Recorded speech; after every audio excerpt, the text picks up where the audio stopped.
中央政府宣布，店家对7月13日开始，若遵照5大防疫措施，让维持菜价帮保持用餐的距离，人客就当伫店内面食物件。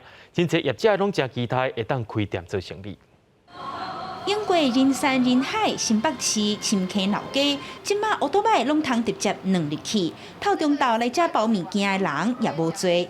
三级警戒过外过，一听到中央宣布会当小可解封，伫咧老街业者表示，但这天已经等足久啊。微解封我们当然是蛮期待的啦，但是又很怕说这个疫情这样子，但是我们会做好需要该做的准备。我们是应该还没有打算给人内用，要等那个完全好的时候再说啊。也有民众是认为，要未完全解封进前，要是会包登去吃。我是觉得，如果说都普遍都有注册疫苗的话，这样子我们才会比较放心。市教署公布餐饮业防疫管理5大措施，餐厅若要让人客伫内底食，一定要有隔板，每回座要维持1.5公尺的用餐距离。也若内场的工作人员要加戴帽仔，外场人员也要加挂面罩，加强消毒。也调整供餐的方式，请尽量以个人餐。